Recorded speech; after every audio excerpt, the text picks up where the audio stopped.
પાર્કમાં 2.5 વર્ષ થયા રહેવા તો અમે આવ્યા હોય તેડીનું તો અમને પાણી આવ્યું નથી અને અમારા જણ અહીંયા 15 દિવસે આવે છે છતાંય આ લોકો એમ કહે છે આવશે આવે પણ 2 દિવસ પાણી આવે ત્રીજે દિવસે પાણી આવતું નથી તો આને તો કંઈક લેવું તો જોઈએ ને આમ અમારા જણ નવરાય રોજ ઉઠીને અહીંયા આવવા ધંધાના તમારા છોકરા સ્કૂલે ગયા 1 વાગે આવવાના છે તો હવે અહીંયા કોણ રહેશે ઘરે કાંઈ જવાબ જ આપવો નથી 15 દિવસે શું ધક્કા ખાવા નવરા છે તો એને કંઈક જવાબ આપે ને અમને પાણી આપે બીજું અમારે કાંઈ નથી પાણી આપે એટલે અમે લોકો જઈશું નકર અમે જવાના જ નથી નક્કી કરીને જ આવ્યા એટલે અને પાછા વરસ દિવસ પહેલા આવ્યા હતા ભાઈઓ ને ભાઈઓ તો એને આજ કેટલું વરસ દિવસમાં તો લાઈન નખાઈ જવી જોઈએ ને અને પાણી તો આવવું જોઈએ ને એ 2-5 દિવસ આવે તો પછી કેમ પાણી ન આવે આવું તો જોઈને આવશે એટલે અમે વહી જઈશું બસ અમારી આ જ માંગ છે બીજી કાંઈ નહીં પુસ્તક પાર્કમાંથી ઢોલનગર સાથે આવ્યા છીએ 7-8 વર્ષ ત્યાં પાણી નથી આવતું નિયમિત વેરો ભરી છે અને કેટલા ધક્કા નગરપાલિકાએ ખાઈ ગયા છતાંય કોઈ જવાબ આપતા નથી આપશું કરી છે અમે ધક્કા ખાઈ થાકી ગયા છીએ હવે અમારે ઘરમાં કામ તો હોય કે ન હોય ને નિયમિત વેરો ભરી છે અમે કોઈ બાકી નથી રાખતું અને ધક્કા ખાઈ થાકી ગયા છીએ હવે તો પાણી આપે તો સારું કહેવાય જય શ્રી કૃષ્ણ પાણી માટે અમે આવ્યા ઋષભ પાર્ક સોસાયટી ન્યૂ ચંદ્રેશની બાજુમાં છેલ્લા 4-5 વર્ષથી આ પાણી નથી આવતું અનેક વાત અમે તંત્રને રજૂઆત કરી તોય છતાં પાણી નથી આવ્યું તો આજે અમે સોસાયટી જેન્ટ્સ લેડીઝ વૃદ્ધા બાળકો બધાય સોસાયટી આખી છે તો અમારે પાણી વિના આજે જવાનું થતું નથી અનેક વાર રજૂઆત કરી તોય છતાં જ પાણી આવ્યું નથી અમારે સોસાયટીમાં રહું ઋષભ પાર્ક સોસાયટીમાં છેલ્લા અમારે 3 વર્ષથી અમારે પાણીનો ગંભીર પ્રશ્ન છે વારંવાર અમે નગરપાલિકાએ રજૂઆત કરી તોય છતાં તંત્રએ અમારી કોઈ પણ ફરિયાદ અમારી સાંભળેલી નથી વાતમાં અમને કહી દઈએ કે ચાલુ થઈ જશે ઘરે પહોંચો પછી અમે ઘરે પહોંચી પ્રશ્ન રોજે રોજ 3 વર્ષથી આ અમારા માટે આના છે એટલે અમે ગાંધી માર્ગનો અમે રેલીનું આયોજન કર્યું તેમાં નાના બાળકો છે વડીલ છે યુવાન છે બધા ઉદ્યોગવાળા છે બધાને કામ ધંધો આજે અમે 1 દિવસની રજા રાખી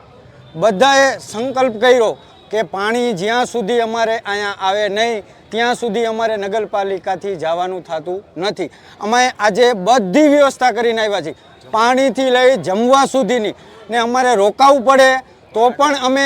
ગાડલા પણ અમારી પિકઅપમાં સાથે લઈ આવેલા છીએ એટલે અમારી આજે 100% તૈયારી છે કેમેરામાં તમારે જોવું હોય તો પિકઅપમાં બધો સામાન છે અને જમણવાર પણ અત્યારે અમે ચાલુ કરી દીધો છે કમિશનર સાહેબ આવ્યા અમારી સાથે વાત કરી એ વાત અમને યોગ્ય ન લાગી એના માટે થઈને અમારે હવે આગળ શું કરવું તે માટે અમે સોસાયટીના બધાએ પાસે મંતવ્ય લઈશું ને આગળ શું કરવું સાહેબે અમને 3-4 વસ્તુ અમને કીધી પણ અમને એ યોગ્ય ન લાગી એના માટે થઈને અમારે આજનો દિવસ તો ફાઇનલ અમારે રોકાવાનો જ છે જય હિન્દ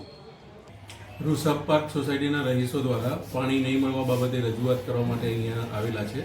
કોર્પોરેશન દ્વારા જેટલા પણ એરિયા છે જ્યાં પૂરતા પ્રેશરથી પાણી ન મળતું હોય અથવા ઓછા પ્રમાણમાં મળતું હોય ત્યાં ડીપીઆર તૈયાર કરાવી સરકારશ્રીની મંજૂરી લઈ અને કામગીરી કરાવવામાં આવી રહી છે એ પૈકી એક પ્રોજેક્ટ આ ઋષભ પાર્ક સોસાયટીનો પણ છે જેમાં 50 હેડવર્કથી જે પાણીનું નેટવર્ક છે એ નાખવા માટે ડીઆઈ પાઇપલાઇનનું નેટવર્કનો 11 કરોડ રૂપિયાનો પ્રોજેક્ટ મંજૂર થઈ ગયેલો છે તેનો વર્ક ઓર્ડર આગામી અઠવાડિયામાં આપવામાં આવશે તો આ લોકોનો પ્રોબ્લેમ જે છે એ કાયમી રીતે સોલ્વ થઈ જશે સાથે સાથે કોર્પોરેશન દ્વારા અત્યારે એવું કરવામાં આવી રહ્યું છે કે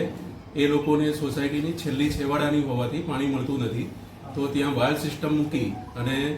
બાકીની સોસાયટીઓને જે રીતે પાણી મળી રહ્યું છે અત્યારે 2 દિવસમાં એક વખત મળે છે તો આ સોસાયટીને પણ પાણી મળે એ પ્રમાણે વોટર વર્ક્સ શાખા દ્વારા કાર્યવાહી કરવામાં આવશે અને અમે એવું સુનિશ્ચિત કરીશું કે એ સોસાયટીને આગામી અઠવાડિયામાં પાણી મળી જાય અનેક વખત રજૂઆત છે તે કરવામાં આવી છે છતાં પણ નિરાકરણ નથી આવતું આજરોજ તેઓ પદયાત્રા કાઢી નથી આવ્યા છે હાલ પણ જે રીતે તમે વાતચીત કરી છતાં પણ અહીંયા લોકો અહીં બેઠા છે તો આગળની કાર્યવાહી કઈ પ્રકારની રહેશે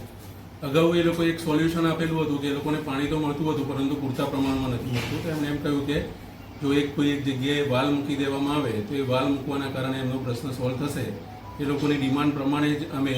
અમારી વોટર વર્ક શાખા દ્વારા ત્યાં એક વાલ પણ મૂકેલો હતો છતાં પણ એમના પ્રશ્નનું સોલ્યુશન નહોતું થયેલું અને એને પરમનન્ટ સોલ્યુશન એ જ છે કે જે ડીઆઈનું નેટવર્કનું પાઇપલાઇન નખાઈ જાય તેમનું પરમનન્ટ સોલ્યુશન થશે ટેમ્પરરી સોલ્યુશન તરીકે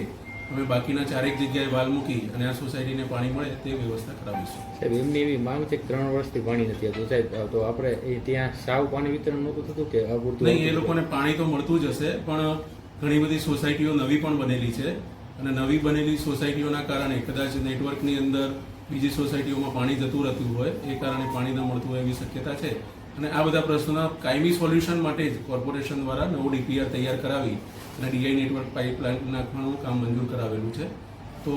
આ નેટવર્ક નખાશે ત્યારે બધી સોસાયટીનો પ્રશ્ન સોલ્વ થશે. ખાસ કરીને ગેરકાયદેસર બાંધકામો થયા છે, અહીંયા જે ગેરકાયદેસર કનેક્શનો લેવામાં આવ્યા છે એના કારણે આ સોસાયટીને પાણી નથી મળતું એવો એક આક્ષેપ છે. આપણે મોરબી સિટીની વાત કરીએ તો જે નવી સોસાયટીઓ બનતી હોય જેણે ગેરકાયદેસર બાંધકામો કરેલા હોય તો કોર્પોરેશનની મંજૂરી લીધા વગર અથવા અગાઉ જ્યારે નગરપાલિકા હતી એ વખતે નગરપાલિકાની મંજૂરી લીધા વગર કનેક્શનો ખેંચેલા છે.